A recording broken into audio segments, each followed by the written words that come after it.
Amis internautes, salam alaikum. Veuillez vous abonner sur votre chaîne Dakar Plus et n'oubliez pas d'activer la cloche de notification. Vous aurez des informations en temps réel ici au Sénégal et à l'extérieur. mais danaan sonn waaye da doon góorgóorlu waaye da nga ko daan tim di jóge lan nga sëkk ak moom benn relation boo xamante ne bu relation bu fort la tey ba tey loolu.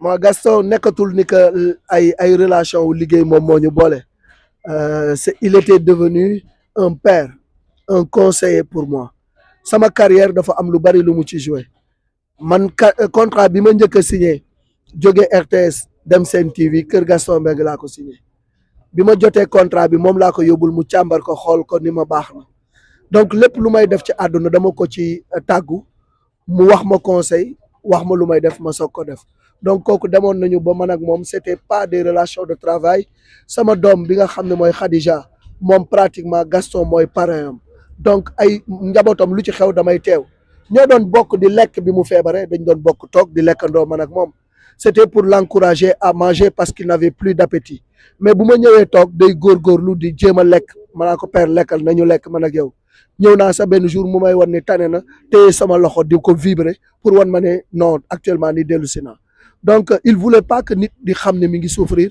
il voulait pas que nit yërëm ko loolu jàmbaar dëgg moom moo koy def dans la maladie il est resté très digne donc man c'était vraiment un plus que frère oto bu ma njëkk a dawal ci àdduna Gaston moo ma ko jox dañu liggéey ba saison bi jeex ci CLAF bi 2008 mu saison bi jeex mu jël caabi oto jox ma man ko Gaston lu tax nga jox ma caabi oto mu ne ma saison bi dañu ko liggéey nga contribuer ci réussite bi mu réussir te musoo taxaw ñaan ma dërëm ma xam ne yow li nga ma defal ci sa xol nga ko tibbee ma defal la lu ma tibbee ci sama xol Aminata Mbengue Ndiaye ni ko Malick Thiandoum defal ko lu àdduna yëpp di gis parce que dafa sonn ci yow moo tax mu jox ma oto boobu mu nekk oto bu rouge bu ma njëkk a am donc Gaston c'était plus qu'un collaborateur c'était un frère.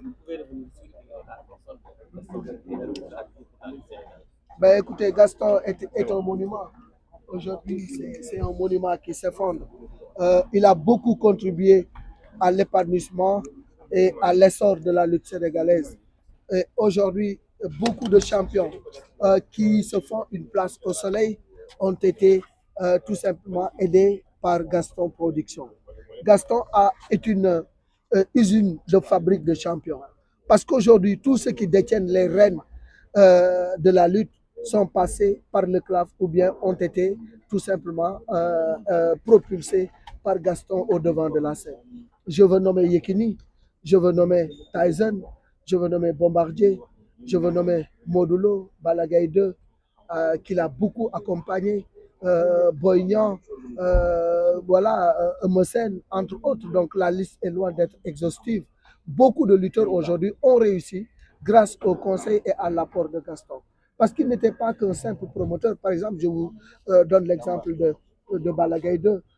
Sa première maison qu'il a eue, c'est avec l'accompagnement de Gaston qui lui a dit champion. Aujourd'hui, ce que tu peux faire, c'est d'abord d'avoir une maison. Et moi, je vais t'accompagner. Avec ce que je te paye, je vais t'encadrer, je vais retenir une somme pour t'acheter un terrain et pour t'accompagner à construire cette maison-là. C'est la maison qui est aujourd'hui à Golf. Donc, beaucoup d'autres lutteurs ont été aidés par Gaston. Mais Gaston, ce n'est pas que seulement la lutte. Parce que beaucoup oublient que Gaston était président de la Zagnyambo. Beaucoup oublient que Gaston était membre de la Fédération sénégalaise de football. Et c'est lui qui met Ndaw Tyson, nek na fi champion, nek na fi roi des arènes. Yaxya Diop Yekini, nek na fi champion, nek na fi roi des arènes. La liste est loin d'être exhaustive. Ñi nga xam ne yëpp tey Gaston contribué na ci seen réussite au plan social bari nañu torop. Donc c'est vraiment un acteur de développement, un acteur du sport qui est parti parce que Gaston ñu bëri xëy na dañ koy wax ci làmb rek parce que làmb moo bëri coow làmb moo fës mais bu ñu fàtte ni nekkoon na président bu Azak Ndiambour bokkoon na tamit ci fédération sénégalaise de football. Donc c'était un sportif dans l'âme. C'était également quelqu'un bu nga xamante ni wax dëgg yàlla contribuer na ci lu bëri ci réussite beaucoup de jeunes. Donc tey dans la maladie il est resté très digne boo ko musaana seeti man du ma woon jóg këram dañ doon toog di waxtaan lu yàgg mais dans la souffrance Gaston du bëgg nga xam ne mu ngi souffrir sooy waxtaan ak moom boo ñëwee man dama doon bënn sama bët di jooy parce que état bi ma ko doon gis dama xam ne jàmbaar mi ngi tëdd mais daf ma naan Malick noppil bul jooy man tane naa ndax ñaari yoon dugg naa ko dans le coma tey bu ma toogee ba mën a jàkkaarloog yow di wax ak yow damay sant yàlla bul jooy man tane naa mais je savais que dans son fort intérieur il souffrait mais dans cette souffrance il est resté digne ba yàlla def li gën bu doon taxawu mooy tax du dem parce que tey le président de la République Macky Sall taxawu na ko ay doomam ay mbokkam taxawu nañu ko moom lu mu am def na ko ci feebaram mais yàlla moo soxla te bu yàlla soxlaa ko soxla ñàkk dañ koy ñaanal rek yàlla xare ko àjjana. طبيبي قريب هل سقامي تسمع يقابلني يوم المقفى المشفع أراني إذا ما جئت يوما محمدا تحقق آمالي كما أتوقع محمد خير العالمين وسيلتي أتاك خديم ضارع يتشفع لا إله إلا الله لا إله إلا الله لا إله إلا الله محمد رسول الله لا إله إلا الله محمد رسول الله لا إله إلا الله محمد رسول الله أتيت بسنوي ثم أهلي وإلدتي ذراعا وحول الهاشمي نتجمع وخلفي جموع ينتمون لحزبكم يعمهم التشفيع أجمع أكتع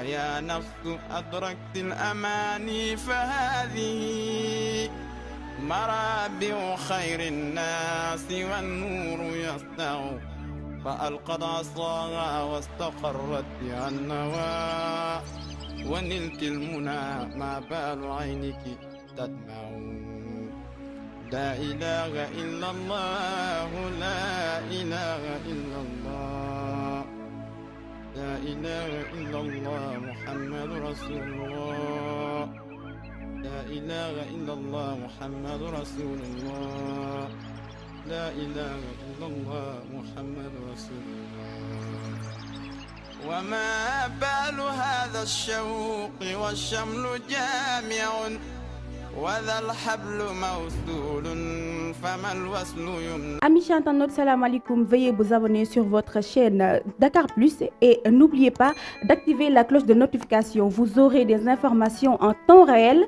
ici au Sénégal et à l'extérieur.